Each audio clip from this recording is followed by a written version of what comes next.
On January 1, 2024, when the world was celebrating the beginning of a new year, an earthquake with a magnitude of 7.6 struck Japan. In western Japan, scenes of devastation are emerging after a 7.6 magnitude earthquake shook the country, killing dozens of people. This earthquake was not alone. Numerous earthquakes, small and big, followed this.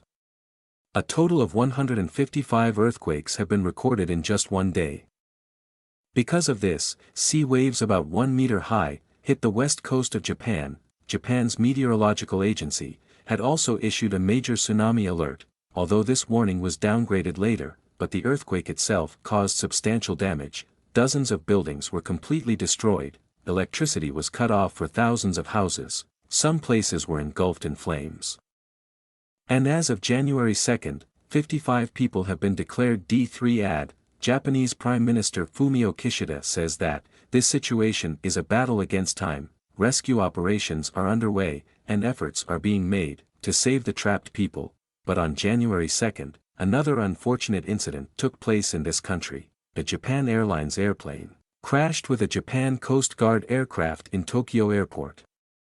Thereafter, both planes caught on fire. Japan Airlines plane has caught fire at Tokyo's Haneda Airport, and all runways at the airport have been closed. This Japan Coast Guard aircraft was getting ready to help people affected by the earthquake. Fortunately, all the people in the other plane were evacuated safely, but 5 out of 6 crew members in the Coast Guard aircraft lost their lives. The 29-year-old plane captain was the only one who could survive.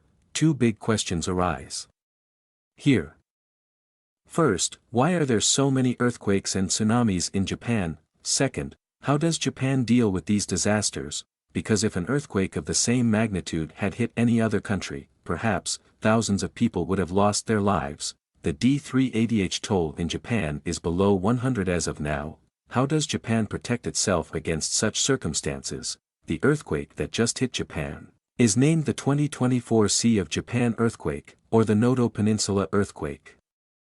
You can see its exact location on this map on the screen. There's a region called the Noto Peninsula in Japan. You have read about peninsulas in school. It is a piece of land, surrounded by water on 3 sides. The epicenter of this earthquake was located here, the Sea of Japan, in the west of the country. It is 500 kilometers away from Tokyo, Japan's capital, but even so. As you can see in the diagram, a deep cavity or hole is formed under the sea, on the boundaries of the 2 plates, which is called a trench. These underwater trenches are often the deepest point in the ocean. They can be 3 to 4 kilometers deeper than the surrounding seabed. The deepest point on Earth in underwater, known as the Mariana Trench. This trench is 10.9 kilometers deep. In Mariana Trench, the point Challenger Deep is the deepest point in any ocean and on Earth. You would have heard about it a lot, but perhaps you might not know that there is a deep trench in the east of Japan, known as the Japan Trench. The depth of this trench is 8.4 kilometers. There are very few countries in the world that are located so close to such deep sea. Look at this map. This map shows you the depth of the sea in different parts of the world. The lighter the color, the shallower the ocean, and the darker the color, the deeper the ocean. Look around most of the countries, Indian coastlines, African coastlines, South American coastlines, they are shown in a light color. But zoom in and look at Japan. On the right side of Japan, there is a massive dark area. This is the Japan Trench. And through it crosses our imaginary ring of fire, the Pacific Ring of Fire. Due to the movement of the tectonic plate, such horrific earthquakes are caused. The sea is so deep here, most number of volcanoes are found here. And due to this, the area that gets the most number of tsunamis is the country of Japan. Japan's coastline is very close to this trench, which means that the tsunami waves have to travel only a short distance, and there isn't sufficient time for issue warning. For this reason, Japan is at the highest risk from tsunamis. In fact, the word tsunami is derived from Japanese. Tsunami is made up of tsu and nami. Tsu means harbor, and nami means wave, meaning harbor wave. Harbor is also known as a seaport. Since there were so many tsunamis in Japan, when the news of the Japanese tsunamis spread all over the world, the word tsunami became popular, and people started using it since then. Approximately 90% of the world's earthquakes take place in this Pacific Ring of Fire, and approximately 75% of active volcanoes are also found here. Since the geography of this area is such, historically, Japan has always been in a danger zone, but perhaps this is why Japan has been at the forefront at controlling the damage caused by earthquakes and tsunamis. What does Japan do exactly? The buildings built in Japan have to meet strict earthquake-proof standards. There are 3 standards. The lowest is the Taishin standard. The requirement mandates the minimum thickness of the pillars, walls, and beams of the buildings, so that if an earthquake shakes the building can resist it. Second is the seismic standard, which is recommended for tall buildings, where they are required to install dampers to absorb the earthquake's energy. They need to put large, thick rubber mats under the foundation of the building. These rubber mats absorb the vibrations of earthquakes very well, but there is a third standard, which is even more strict, the most advanced standard, the Menshin standard. In this, the entire structure of the building is isolated from the ground, layers of lead, steel, and rubber are installed, so that the building moves independently of the ground. Even if the ground shakes, the building can remain stable.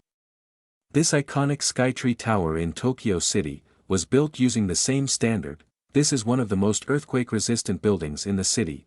When the horrific Tohoku earthquake hit Japan in 2011, the magnitude of that earthquake was 9.0.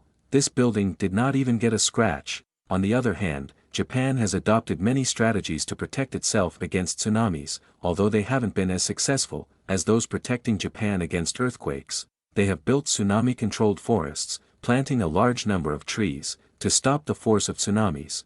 They have built coastal dikes, which look like this.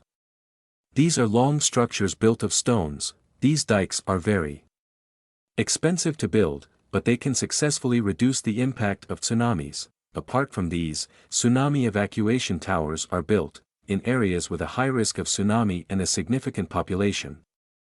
Since people do not get a lot of time for evacuation, they are told to take shelter in these towers, located at a high point, to be protected from the tsunamis. They have improved their warning systems. Evacuation drills are regularly conducted, to help the locals understand what they need to do in case of a tsunami, and how to prepare for rescue operations. And finally, they have built walls near the sea walls. Japan has a 22,000-mile-long coastline, 40% of which is surrounded by these concrete sea walls, but, unfortunately, these walls are not always effective, as it happened in 2011. The earthquake that caused this tsunami was the most powerful earthquake in Japan's history. This tsunami caused the Fukushima nuclear disaster too. Nuclear reactors were damaged, leading to radiation leaks that spread over the Pacific Ocean. The 2011 earthquake and tsunami was the most devastating in Japan's history. Around 20,000 people lost their lives in it.